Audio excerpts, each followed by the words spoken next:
حبايب قلبي، ازيكم؟ عاملين ايه؟ اخباركم ايه؟ كل سنه وانتم طيبين، ورمضان كريم عليكم وعلى الامه الاسلاميه جميعا، وربنا يتقبل منا ومنكم ان شاء الله صالح الاعمال. رمضان في المانيا. احنا دلوقتي هنروح سوبر ماركت، بس مش زي السوبر ماركت اللي رحناه المره اللي فاتت. ده هيبقى سوبر ماركت تاني اسمه العربي. يعني احنا مسمينه العربي ده ليه؟ علشان بيبيع لحمه حلال، بيبيع حاجات العربي اللي عندنا، يعني الحاجات اللي عندنا في الدول العربيه بنلاقيها هناك. تعالوا نروح نتفرج. تعالوا.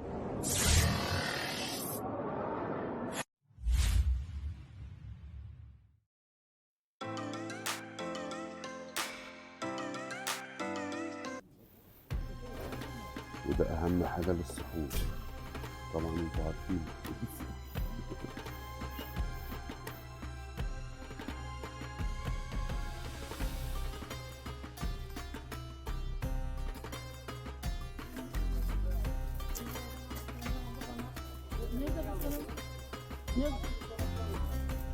وده بقى ايه؟ علشان انا مزاجي بعد الفطار كوبايه الشاي.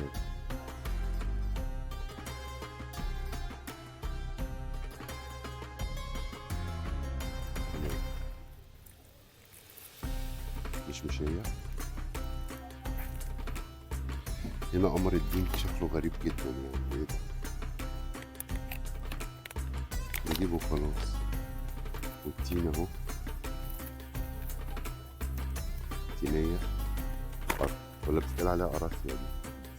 مش عارف انا. وده بلح. ده بس ايه ده؟ اه ابريكوزا ده برضو مش هي. عاوزين نجيب بقى زبيب وعاوزين نجيب بلح.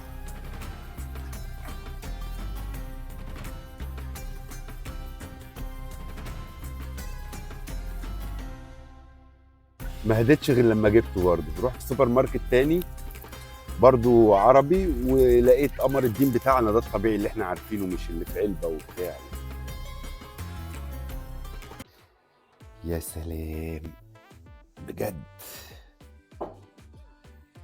حبايبي، عاوز اقول لكم بجد من احسن واسعد اللحظات اللي بستناها دلوقتي اللي انا اجي اقعد قدام الكاميرا واتكلم معاكم.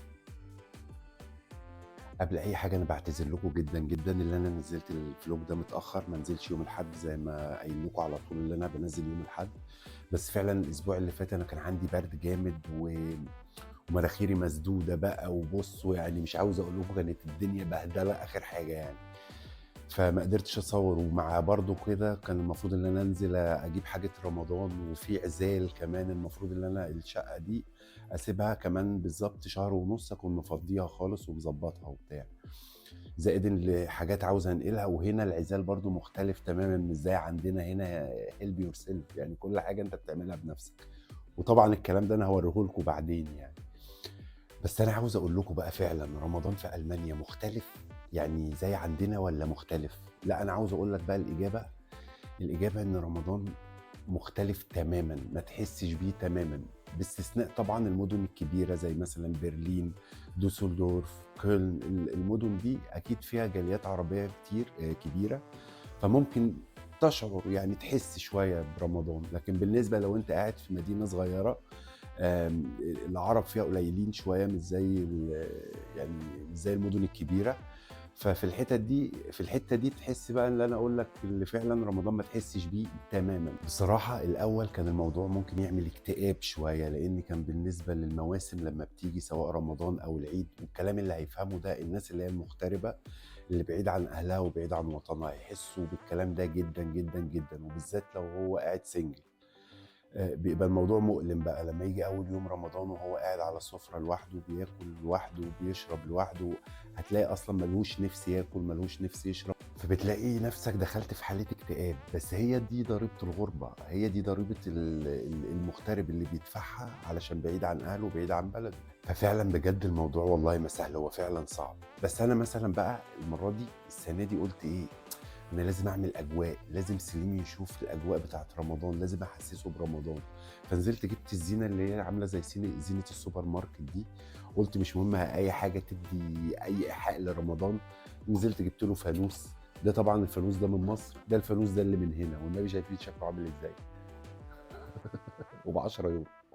وفي فانوس تاني هو منوره، ده برضه علشان يحس بالأجواء، وبصراحة اللي مفرّحني جدًا، جدًا، اللي أنا فعلًا قدرت أسعده أو أحسّسه بأجواء رمضان، لإن كل ما يبُص على الزينة اللي هي بتاعة السوبر ماركت دي، يقوم عامل لي ها، ها، ففعلًا شُفت في عينيه الفرحة والسعادة لمّا بيشوف الزينة بتاعة رمضان وباحاول أشغّل مزيكة رمضان وأشغّل القرآن واحاول اصلي قدامه. فالموضوع بصراحة يعني انا حاسس بتغيير رمضان ده مع اسرتي الصغيرة الجميلة دي، فعلا فعلا حاجة تانية. ربنا يخليهم لي يا رب ويخلي لكم اولادكم انتوا كمان.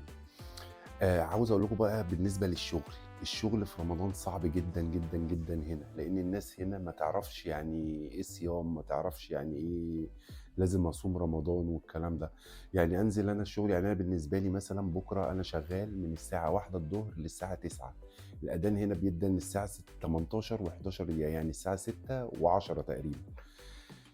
المفروض ان انا افطر واكمل شغل. افطر بقى ازاي؟ انا هاكل لي مثلا تمرايه ولا بتاع واقوم مكمل شغل لغايه لما اخلص شغل الساعه 9 وابتدي افطر الساعه 9. يعني مثلا ان انت في الشغل مثلا وتعبان او عطشان مثلا او تعبان من الصيام، طبيعي ما تقدرش تتكلم مع حد ولا تقول له كده من زمايلك، لان هتلاقيه رد عليك رد غريب كده، هيقول لك طب وانت ليه عامل في نفسك كده؟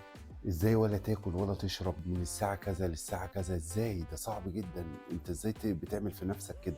فانت بتلخص فما بتتكلمش مع حد. فده برضو من التحديات اللي بتبقى صعبة جدا في الصيام في دولة غربية او دولة اوروبية. في النهاية مش عاوز اطول عليكم اكتر من كده، بس عاوز افكركم بحاجة، ان ده اول رمضان نقضيه مع بعض او نبقى مع بعض فيه، وده شيء مخليني سعيد جدا جدا جدا، وان شاء الله باذن الله نفضل مع بعض العمر كله. هتلاقيني سايب لك اللينكات بتاعت السوشيال ميديا بتاعتي كلها في صندوق الوصف. اي حد عنده سؤال في اي حاجه، اي حد محتاج اي حاجه، يا ريت يتواصل معايا وان شاء الله باذن الله ارد عليه. ودلوقتي نقدر نقول الفلوج بتاع النهارده خلص. يا ريت لو عجبك تدوس لايك وتعمل سبسكرايب وشير للقناه، وان شاء الله نشوف بعض الاسبوع الجاي مع احلى فلوج على احلى ناس في الدنيا.